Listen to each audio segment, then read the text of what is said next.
মধুর মাসে মধুর ফল আম। আসসালামু আলাইকুম ভিউয়ার্স, আজকের পর্বে আপনাদের সাথে একটা খুব মজাদার ম্যাঙ্গো কেক আমি শেয়ার করতে যাচ্ছি।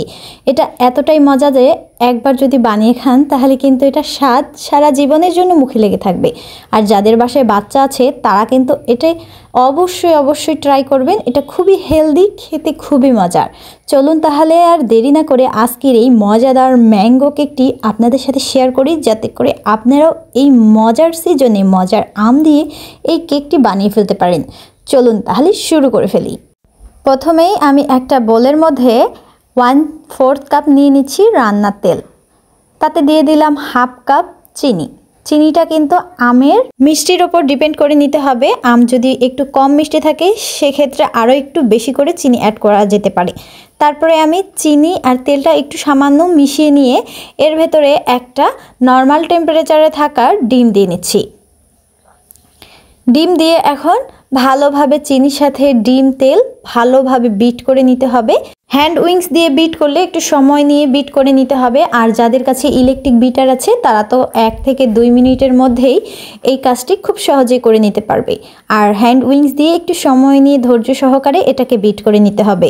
এটার কালার বিট করতে করতে অনেকটাই হালকা হয়ে আসবে। হালকা হয়ে আসলে এখানে আমি হাফ কাপ আমের পিউরি দিয়ে দিচ্ছি। এটা একেবারেই ভালোভাবে ব্লেন্ড করে ছেঁকে নেওয়া আমের পিউরি। এখন এটাকে ভালোভাবে মিশিয়ে নিচ্ছি। মেশানো হয়ে গেলে এখন এখানে একটা চালনি নিয়ে তার উপরে দিয়ে দিচ্ছি হাফ কাপ ময়দা আর দিয়ে দেব চা চামচের 1.5 চামচ বেকিং পাউডার। এখানে কিন্তু বেকিং পাউডারের পরিমাণটা সামান্য বেশি দিতে হবে। এখন ভালোভাবে চেলে নিচ্ছি। চালা হয়ে গেলে এখন এটাকে ভালোভাবে মিশিয়ে নিচ্ছি। এর ফাঁকে আমি একটা আম কেটে নিয়েছিলাম, এভাবে একেবারে ছোট ছোট করে টুকরা করে নিয়েছিলাম। এই হাফ কাপের মতন আম আমি এখন এই মিশ্রণের ভেতর ঢেলে দেব। ভরপুর একটা আমের টেস্ট, আমের ফ্লেভার পাওয়া যাবে এই মজাদার কেকটাতে। এটা যে এত মজাদার, আপনারা যদি একবার না বানান তাহলে খুবই মিস করবেন। এই আমের সিজনে আমি তো আশা করছি সবাই এই ম্যাঙ্গো কেকটি অবশ্যই ট্রাই করতে পারেন। ভালোভাবে মিশিয়ে নিচ্ছি। মেশানো হয়ে গেলে যে মোল্ডে সেট করব সেই মোল্ডে আগে থেকে তেল ব্রাশ করে একটা পেপার বিছিয়ে দিয়েছিলাম, যাতে কেকটা উঠানোর সময় কোনো বেগ পেতে না হয়। এবার এটাকে একেবারে লো হিটে 45 মিনিটের মতন আমি বেক করে নেব। 45 মিনিটের মধ্যে কিন্তু এই কেকটা একেবারে রেডি হয়ে যাবে। এই তো 45 মিনিটের মধ্যেই তৈরি হয়ে গেল মজাদার ম্যাঙ্গো কেকটি। এখন এটাকে আমি মোল্ড আউট করে নিচ্ছি। তেল দেওয়ার কারণে কিন্তু খুব সহজে এটাকে মোল্ড আউট করা গেল। এখন উপরের পেপারটি আমি উঠিয়ে নিচ্ছি।